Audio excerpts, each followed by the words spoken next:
ಕ್ರಮಗಳನ್ನು ತೆಗೆದುಕೊಂಡರೂ ಕೂಡ ರಾಜ್ಯದಲ್ಲಿ ಇನ್ನೂ ಕೂಡ ತಪ್ಪಿಲ್ಲ ಡ್ರಗ್ಸ್ ಪೆಡ್ಲರ್ಗಳ ಹಾವಳಿ. ರಾಜ್ಯವನ್ನ ಬೆಚ್ಚಿ ಬೀಳುವಂತೆ ಮಾಡಿದೆ ರಾಜ್ಯ ಸರ್ಕಾರ ಕೊಟ್ಟಿರುವಂತಹ ಮಾಹಿತಿ.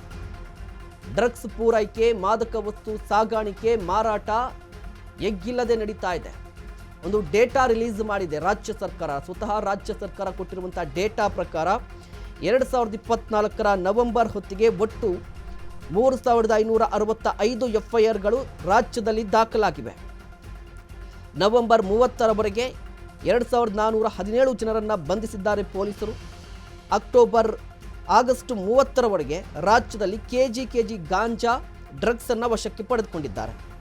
3028 ಕೆಜಿ ಗಾಂಜಾ, 43 ಕೆಜಿ ಸಿಂಥೆಟಿಕ್ ಡ್ರಗ್ಸ್ ಅನ್ನು ವಶಕ್ಕೆ ಪಡೆದುಕೊಂಡಿರುವಂಥದ್ದು. ಹೀಗೆ ಡ್ರಗ್ಸ್ ಸೇವನೆ ಮಾಡಿರುವಂಥ 1392 ಮಂದಿ ಎಫ್ಐಆರ್ ದಾಖಲಾಗಿದೆ. ಏನಪ್ಪ ಅಂತ ಹೇಳಿದ್ರೆ, ರಾಜ್ಯ ಸರ್ಕಾರ ಒಂದು ಡೇಟಾವನ್ನು ಕೊಟ್ಟಿದೆ, ಒಂದಿಷ್ಟು ಮಾಹಿತಿಯನ್ನು ಕೊಟ್ಟಿದೆ. ಗಮನಿಸ್ತಾ ಇರ್ಬೋದು, ಬೆಳಗಾವಿಯಲ್ಲಿ ನಡೆದಂಥ ಅಧಿವೇಶನದ ಸಂದರ್ಭದಲ್ಲಿ ಗೂಳಿಗೌಡ ಅವರು ಒಂದು ಪ್ರಶ್ನೆಯನ್ನು ಕೇಳಿದ್ರು. ರಾಜ್ಯದಲ್ಲಿ ಡ್ರಗ್ಸ್ ಕಂಟ್ರೋಲ್ ಎಷ್ಟಿದೆ, ಜೊತೆಗೆ ಎಷ್ಟು ಕೇಸ್ಗಳು ದಾಖಲಾಗಿದೆ, ಎಲ್ಲೆಲ್ಲಿ ಜಿಲ್ಲಾವಾರು ಮಾಹಿತಿಯನ್ನು ಕೊಡಿ ಅಂತ ಹೇಳಿದರು. ಇದಕ್ಕೆ ಸಂಬಂಧಪಟ್ಟಂತೆ ಡಾಕ್ಟರ್ ಜಿ ಪರಮೇಶ್ವರ್ ಅವರು ಉತ್ತರವನ್ನು ಕೊಟ್ಟರು. ನೀವು ಕೂಡ ಗಮನಿಸ್ತಾ ಇರ್ಬೋದು, ಡಾಕ್ಟರ್ ಜಿ ಪರಮೇಶ್ವರ್ ಕೊಟ್ಟಿರುವಂಥ ಉತ್ತರ ಅದು. ಇದು ಲಿಖಿತ ರೂಪದಲ್ಲಿ ಡಾಕ್ಟರ್ ಜಿ ಪರಮೇಶ್ವರ್ ಕೊಟ್ಟಿರುವಂಥ ಉತ್ತರ ಇದು.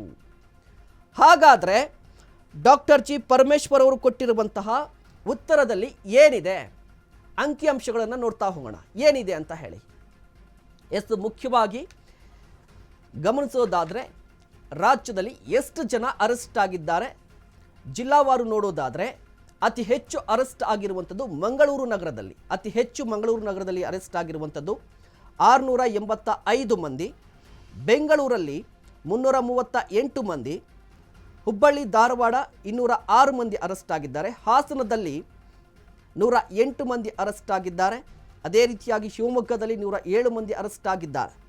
ಇನ್ನು ತುಮಕೂರು ಮುಖ್ಯವಾಗಿ ಗಮನಿಸ್ತಾ ಇರ್ಬೋದು, ಅತಿ ಹೆಚ್ಚು ಅರೆಸ್ಟ್ ಆಗಿರೋದು ಎಲ್ಲಿ ಅಂತ ಹೇಳಿದ್ರೆ ಮಂಗಳೂರಲ್ಲಿ. ಯಾಕೆ ಅಂತ ಹೇಳಿದ್ರೆ, ಮಂಗಳೂರು ನೋಡಿ ಗೊತ್ತಿರುವಂಥ ವಿಚಾರ, ಮಂಗಳೂರಿಗೆ ಭೂ ಸಾರಿಗೆ ಇದೆ, ರೈಲ್ವೆ ಇದೆ, ಅದೇ ರೀತಿಯಾಗಿ ವಾಯು ಸಾರಿಗೆ ಇದೆ, ಜಲಮಾರ್ಗ ಕೂಡ ಇದೆ. ಈ ರೀತಿ ಸಾರಿಗೆ ಇರೋದು ಜೊತೆಗೆ ಬಂದರು ಕೂಡ ಇರುವ ಕಾರಣಕ್ಕಾಗಿ ಡ್ರಗ್ಸ್ ಇಲ್ಲಿ ಅತಿ ಹೆಚ್ಚಿನ ಪ್ರಮಾಣದಲ್ಲಿ ಸಪ್ಲೈ ಆಗುತ್ತೆ. ಹೀಗಾಗಿ ಅಲ್ಲಿ ಸಾಕಷ್ಟು ಜನ ಅರೆಸ್ಟ್ ಆಗಿರುವಂಥದ್ದು ಗಮನಿಸ್ತಾ ಇರ್ಬೋದು. ಮೊದಲ ಸ್ಥಾನದಲ್ಲಿರುವಂಥದ್ದು ಮಂಗಳೂರು, 685 ಜನರನ್ನು ವಶಕ್ಕೆ ಪಡೆದುಕೊಂಡಿದ್ದಾರೆ. ಮಂಗಳೂರಿನ ನಂತರ ಅತಿ ಹೆಚ್ಚು ಎಲ್ಲಿ ಅರೆಸ್ಟ್ ಆಗಿದ್ದಾರೆ ಅಂದರೆ ರಾಜಧಾನಿ ಬೆಂಗಳೂರಲ್ಲಿ ಡ್ರಗ್ಸ್ನ ವ್ಯಾಪಾರ ಯಾವ ರೀತಿ ಇದೆ ಅಂತ ಇಡೀ ರಾಜ್ಯವೇ ನೋಡಿದ್ದೆ. ಪ್ರತಿದಿನ ಎಲ್ಲೋ ಒಂದು ಕಡೆ ಡ್ರಗ್ಸ್ ಮಾರಾಟ ಮಾಡೋರನ್ನು ಅರೆಸ್ಟ್ ಮಾಡ್ತಾ ಇರ್ತಾರೆ, ಒಂದಿಷ್ಟು ಗಾಂಜಾವನ್ನು ವಶಪಡಿಸ್ಕೊಳ್ತಾ ಇರ್ತಾರೆ.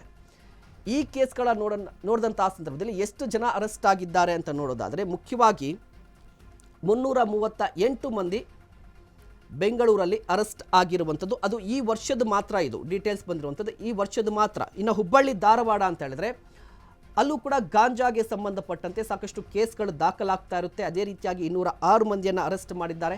ಹಾಸನದಲ್ಲಿ 108 ಮಂದಿಯನ್ನು, ಶಿವಮೊಗ್ಗದಲ್ಲಿ 107 ಮಂದಿಯನ್ನು ಅರೆಸ್ಟ್ ಮಾಡಿದ್ದಾರೆ. ಇದಾದ ನಂತರ ತುಮಕೂರು 95 ಮಂದಿಯನ್ನು ಅರೆಸ್ಟ್ ಮಾಡಿದ್ದಾರೆ.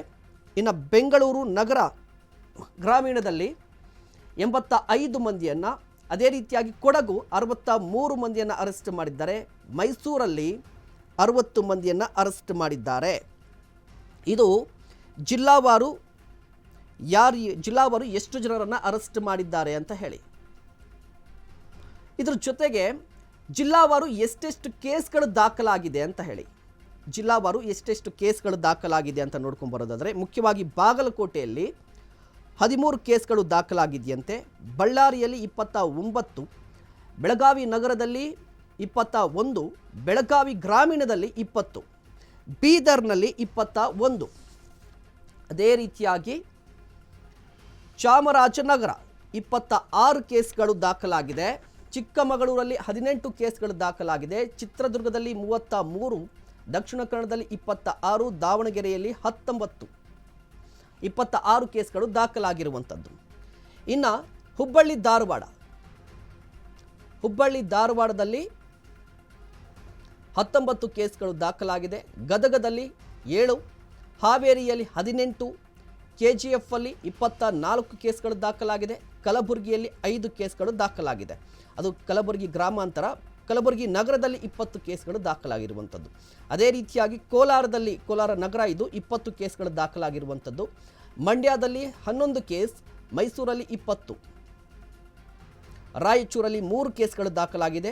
ರಾಮನಗರದಲ್ಲಿ 51, ಉಡುಪಿಯಲ್ಲಿ 37, ಉತ್ತರ ಕನ್ನಡ 49, ವಿಜಯನಗರ 29, ವಿಜಯಪುರ 6 ಕೇಸ್ಗಳು ದಾಖಲಾಗಿರುವಂಥದ್ದು. ಇನ್ನು ಕೋಸ್ಟಲ್ ಸೆಕ್ಯೂರಿಟಿ ಪೊಲೀಸ್ ಇವರು ಒಂದಿಷ್ಟು ತಪಾಸಣೆ ನಡೆಸುವಂಥ ಸಂದರ್ಭದಲ್ಲಿ ಅವರು ಸಪ್ರೇಟಾಗಿ 20 ಕೇಸ್ಗಳು ದಾಖಲಾಗಿದೆ. ಕರ್ನಾಟಕ ರೈಲ್ವೆಯಲ್ಲಿ 57 ಕೇಸ್ಗಳು ದಾಖಲಾಗಿರುವಂಥದ್ದು. ಇದು ಡಾಕ್ಟರ್ ಜಿ ಪರಮೇಶ್ವರ್ ಅವರು ಕೊಟ್ಟಿರುವಂಥ ಮಾಹಿತಿ, ಡೇಟಾ ಇದು. ಗೂಳಿಗೌಡ ಅವರು ಪ್ರಶ್ನೆಯನ್ನು ಕೇಳಿದ್ರು, ಜಿಲ್ಲಾವಾರು ಡೀಟೇಲ್ಸ್ ಕೊಡಿ, ಎಷ್ಟೆಷ್ಟು ಆಗಿದೆ, ಎಷ್ಟು ಪ್ರಕರಣಗಳು ದಾಖಲಾಗಿದೆ, ಯಾರನ್ನೆಲ್ಲ ಅರೆಸ್ಟ್ ಮಾಡಿದ್ದೀರಾ ಅಂತೇಳಿ. ಇದಕ್ಕೆ ಸಂಬಂಧಪಟ್ಟಂತೆ ಡಾಕ್ಟರ್ ಜಿ ಪರಮೇಶ್ವರ್ ಅವರು ಕೊಟ್ಟಿರುವಂಥ ಡೇಟಾವನ್ನು ಗಮನಿಸಿದ್ರಿ. ಎಷ್ಟು ಜನ ಯಾವ ನಗರದಲ್ಲಿ ಅರೆಸ್ಟ್ ಆಗಿದ್ದಾರೆ, ಇನ್ನು ಜಿಲ್ಲಾವಾರು ಪ್ರಕರಣಗಳು ಎಷ್ಟಾಗಿದೆ ಅಂತ ಹೇಳಿ. ಇದ್ರ ಜೊತೆಗೇನಪ್ಪ ಅಂತ ಹೇಳಿದ್ರೆ, ಈಗ ಪ್ರಶ್ನೆ ಇಷ್ಟೇ, ಸರಿ ಗೃಹ ಇಲಾಖೆ ಗೃಹ ಸಚಿವರು ಡೇಟಾ ಕೊಟ್ಟಿದ್ದಾರೆ ಸರಿ, ಬಟ್ ಅದಕ್ಕೆ ಕ್ರಮ ಏನು ತೆಗೆದುಕೊಂಡಿದ್ದೀರಾ ಅನ್ನೋದು ಪ್ರಶ್ನೆ. ಯಾಕೆ ಅಂತ ಹೇಳಿದ್ರೆ, ಗೃಹ ಇಲಾಖೆಗೆ ಗೊತ್ತಿಲ್ವಾ ಡ್ರಗ್ಸ್ ಎಲ್ಲಿಂದ ಬರುತ್ತೆ ಅಂತ ಹೇಳಿ? ಏನು ಇದು ಹೊಸ ಸಮಸ್ಯೆನಾ ಅಂತ ಹೇಳಿದ್ರೆ, ಇದು ಹೊಸ ಸಮಸ್ಯೆ ಅಲ್ಲ. ಸಾಕಷ್ಟು ವರ್ಷಗಳಿಂದ ಈ ಸಮಸ್ಯೆ ಇದೆ. ನಿಮಗೆ ಸಾಮಾನ್ಯವಾಗಿ ಇಲ್ಲಿ 2 ರೀತಿಯ ಡ್ರಗ್ಸನ್ನು ನೋಡ್ತಾ ಇರ್ಬೋದು ನಾವು. ಒಂದು ಗಾಂಜಾ, ಇದು ಪಕ್ಕ ನಾಟಿ ಸ್ಟೈಲ್ ಗಾಂಜಾ ಇದು. ಇನ್ನು ಮತ್ತೊಂದಿರೋದು ಏನಪ್ಪ ಅಂತ ಹೇಳಿದ್ರೆ, ಇದು ಸಿಂಥೆಟಿಕ್, ಅಂದರೆ ಇದು ಪ್ರಯೋಗಾಲಯದಲ್ಲಿ ತಯಾರು ಮಾಡಿದಂಥ ಸಿಂಥೆಟಿಕ್ ಇದಿರುತ್ತೆ, ಟ್ಯಾಬ್ಲೆಟ್ಸ್ ಥರ ಬರುತ್ತೆ. ಸ್ಮೈಲಿ ಅಂತ ಇದೆ ಟ್ಯಾಬ್ಲೆಟ್ಗಳು, ಮತ್ತು MDMA ಅಂತಿರುವಂಥದ್ದು, ಮತ್ತು ಪಿಂಕ್ ಟ್ಯಾಬ್ಲೆಟ್ ಅಂತ ಬರುತ್ತೆ. ಹೀಗೆ ಇದು ಕಂಪ್ಲೀಟಾಗಿ ಪ್ರಯೋಗಾಲಯದಲ್ಲಿ ತಯಾರಾಗುವಂಥದ್ದು. ಇದು ಸಿಂಥೆಟಿಕ್, ಇದು ಇತ್ತೀಚೆಗೆ ಹೆಚ್ಚಾಗ್ತಾ ಇರುವಂಥದ್ದು. ಸಾಂಪ್ರದಾಯಿಕವಾಗಿ ಯಾವುದು ಅಂತ ನೋಡ್ತೀವಿ ಅಂದರೆ ಇದು ಗಾಂಜಾ ಅಂತ ಹೇಳಿ. ಗಾಂಜಾವನ್ನು ಬೆಳೆಯುವಂಥದ್ದು ನಾವು ಸಾಕಷ್ಟು ಕಡೆ ನೋಡಿರ್ತೀವಿ. ಈಗ ನೋಡಿ, ಈಗಾಗಲೇ ಹೇಳ್ತಾ ಇರುವಂಥದ್ದು, ಈ ಹುಬ್ಬಳ್ಳಿ, ಧಾರವಾಡ, ಶಿವಮೊಗ್ಗ, ತುಮಕೂರು ಕಡೆ ಒಂದಿಷ್ಟು ಈ ಗಾಂಜಾ ಬೆಳೆಯನ್ನು ಬೆಳೀತಾ ಇರ್ತಾರೆ. ಪೊಲೀಸರು ದಾಳಿಯನ್ನು ನಡೆಸಿ ಕ್ರಮಕ್ಕೆ ಮುಂದಾಗ್ತಾರೆ. ಇದನ್ನು ತೆಗೆದುಕೊಳ್ಳೋದು ಒಂದು ಕಡೆ. ಈ ಬೆಂಗಳೂರು, ಮೈಸೂರು ಮತ್ತು ಈ ಸಿಟಿ ಕಡೆ, ಜಾಸ್ತಿ ಸಿಟಿಗಳಲ್ಲಿ ಏನಾಗುತ್ತೆ ಅಂತ ಹೇಳಿದ್ರೆ, ಈ ಕಂಪ್ಲೀಟಾಗಿ ಸಿಂಥೆಟಿಕ್ ಡ್ರಗ್ಸನ್ನು ಯೂಸ್ ಮಾಡ್ತಾರೆ. ಇದು ಎಲ್ಲರಿಗೂ ಗೊತ್ತು, ಇದು ಹೊಸ ಸಮಸ್ಯೆ ಏನಲ್ಲ, ಎಲ್ಲರಿಗೂ ಗೊತ್ತಿದೆ. ಬಟ್ ಕ್ರಮ ಯಾಕಿಲ್ಲ? ಗೃಹ ಇಲಾಖೆ ಏನಾಗಿದೆ ಅಂತ ಹೇಳಿದ್ರೆ, ಸುಮ್ಮನೆ ಡೀಟೇಲ್ಸ್ ಕೊಡ್ತಾ ಹೋಗೋದು. ನೋಡಿ, ನಾವು ಈ ಬಾರಿ ಇಷ್ಟು ಜನರನ್ನು ಅರೆಸ್ಟ್ ಮಾಡಿದ್ದೀವಿ, ಈ ಬಾರಿ ಇಷ್ಟು ಕೇಸ್ಗಳನ್ನು ಹಾಕಿದ್ವಿ, ಈ ಬಾರಿ ಇಷ್ಟೆಲ್ಲ ಕ್ಯಾಂಪೇನ್ ಮಾಡಿದ್ದೀವಿ ಅಂತ ಹೇಳಿ ಬರೀ ಬಾಯಿ ಮಾತಿಗೆ ಅಷ್ಟೇ. ಬಟ್ ನಿಜಕ್ಕೂ ಕೂಡ ಕಂಟ್ರೋಲ್ ಮಾಡಲಿಕ್ಕೆ ಏನು ಕ್ರಮವನ್ನು ತೆಗೆದುಕೊಂಡಿದ್ದೀರಾ ಅನ್ನೋದು ಪ್ರಶ್ನೆಯನ್ನು ಕೇಳಬೇಕಾಗಿರುವಂಥದ್ದು ನೇರವಾಗಿ. ಯಾಕೆ ಅಂತ ಹೇಳಿದ್ರೆ, ಡ್ರಗ್ಸ್ ಅಂತ ಹೇಳಿದ್ರೆ ಇದು ಬೇರೆ ರೀತಿಯ ಚಟ ಕೂಡ ಆಗಿರ್ಬೋದು. ಬಟ್ ಈ ಡ್ರಗ್ಸನ್ನು ತೆಗೆದುಕೊಂಡಂಥ ವ್ಯಕ್ತಿ ಯಾವ ರೀತಿಯಾಗಿ ರಿಯಾಕ್ಟ್ ಮಾಡ್ತಾನೆ ಅಂತ ಹೇಳಿದ್ರೆ, ನಮ್ಮ ರಾಜ್ಯದ ಕ್ರೈಮ್ ರೇಟನ್ನು ಗಮನಿಸಿ. ಕ್ರೈಮ್ ರೇಟಲ್ಲಿ ಅರೆಸ್ಟ್ ಆಗ್ತಾರಲ್ವ, ಈ ಕ್ರೈಮ್ಗಳಲ್ಲಿ ಅರೆಸ್ಟ್ ಆದಂತಹ ಸಂದರ್ಭದಲ್ಲಿ ಅವರನ್ನು ವಿಚಾರಣೆ ಮಾಡಿ ಆ ಎಲ್ಲ ಆರೋಪಿಗಳು ಕೂಡ ಡ್ರಗ್ಸ್ ಅಡಿಕ್ಟ್ ಆಗಿರ್ತಾರೆ. ಸಾಕಷ್ಟು ಈ ಸುಪಾರಿ ಕಿಲ್ಲರ್ಸ್ ಆಗಿರ್ಬೋದು, ಈ ರೀತಿಯಾಗಿ ಕ್ರೈಮ್ಗಳನ್ನು ಮಾಡುವಂಥದ್ದು. ಜೊತೆಗೆ ಬೆಂಗಳೂರಲ್ಲಿ ಆಗಾಗ ಒಂದಿಷ್ಟು ವಿಡಿಯೋಗಳು ಹರಿದಾಡ್ತಾ ಇರ್ತಾರೆ. ಪುಡಾರಿಗಳು ಸುಮ್ಮನೆ ಬಂದು ಬೈಕ್ಗಳಿಗೆ ಡಿಕ್ಕಿ ಹೊಡೆಯೋದು, ಸುಮ್ಮನೆ ಕಿರಿಕ್ ಮಾಡುವಂಥದ್ದು, ಸುಮ್ಮನೆ ಬಂದು ಕಾರ್ಗಳಿಗೆ ಹೊಡೆಯುವಂಥ ಹೋಗೋದು, ಈ ರೀತಿ ಕ್ರಮಗಳಿರುತ್ತಲ್ವ, ಈ ಎಲ್ಲವೂ ಕೂಡ ಈ ಡ್ರಗ್ಸ್ನಿಂದ ಆಗುತ್ತೆ ಅಂತ ಹೇಳಿ. ಇದ್ರ ಜೊತೆಗೆ ಈಗ ಈ ಡ್ರಗ್ಸ್ ಸಪ್ಲೈಗೆ ಬ್ರೇಕ್ ಹಾಕಲಿಕ್ಕೆ ಸರ್ಕಾರ ಒಂದಿಷ್ಟು ಕ್ರಮಕ್ಕೆ ಮುಂದಾಗಿದೆಯಂತೆ.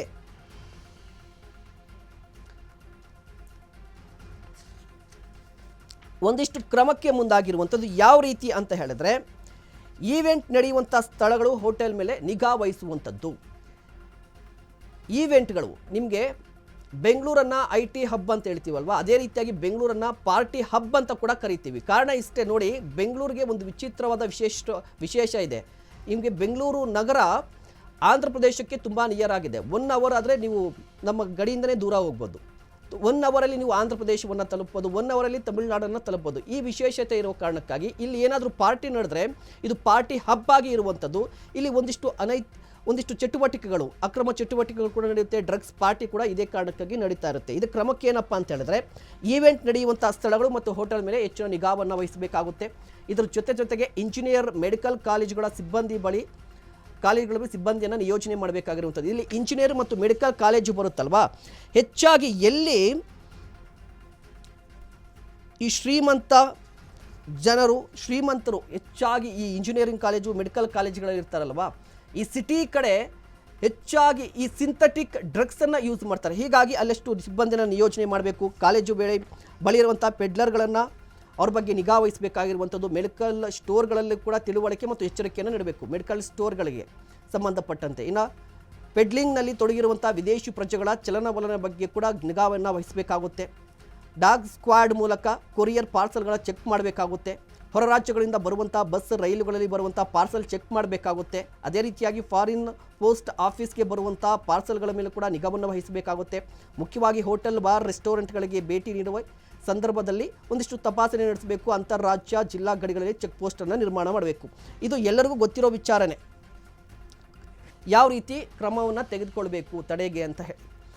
ಇದೆಲ್ಲವೂ ಆಗ್ತಾ ಇಲ್ವಾ ಅಂತ ಹೇಳಿದ್ರೆ ನಿಜವಾಗ್ಲೂ ಕೂಡ ಆಗ್ತಾ ಇದೆ. ಅದು ಯಾವ ರೀತಿ ಅಂದರೆ ಪೇಪರಲ್ಲಿ ಮಾತ್ರ ಆಗುವಂಥದ್ದು ಇವೆಲ್ಲ ಕ್ರಮಗಳು. ಪ್ರಾಕ್ಟಿಕಲ್ ಆಗಿ ಆಗ್ತಾ ಇದೆಯಾ ಅಂತ ಹೇಳಿದ್ರೆ ಪ್ರಾಕ್ಟಿಕಲ್ ಆಗಿ ಆಗ್ತಾ ಇಲ್ಲ ಅನ್ನುವ ಆರೋಪಗಳು ಕೂಡ ಬಂದಿರುವಂಥದ್ದು. ಪ್ರಾಕ್ಟಿಕಲ್ ಆಗಿ ನಿಜವಾಗ್ಲೂ ಆಗ್ತಾ ಇದೆಯಾ ಅನ್ನೋದೇ ಇವಾಗ ಪ್ರಶ್ನೆ. ಕಾರಣ ಇಷ್ಟೇ, ಡ್ರಗ್ಸ್ನ ಸಮಸ್ಯೆ ಸಾಕಷ್ಟು ವರ್ಷಗಳಿಂದ ಇದೆ. ಈ ಎಲ್ಲ ಕ್ರಮಗಳನ್ನು ಪೊಲೀಸ್ ಇಲಾಖೆ ತೆಗೆದುಕೊಳ್ತಾನೆ ಇದೆ. ಬಟ್ ಯಾಕೆ ಪದೇ ಪದೇ ಕೇಸ್ಗಳ ಸಂಖ್ಯೆ ಜಾಸ್ತಿ ಆಗ್ತಾ ಇದೆ ಅನ್ನೋದು ಕೂಡ ಒಂದಿಷ್ಟು ಕುತೂಹಲ ಮತ್ತು ಪ್ರಶ್ನೆ ಕೂಡ ಆಗಿರುವಂಥದ್ದು.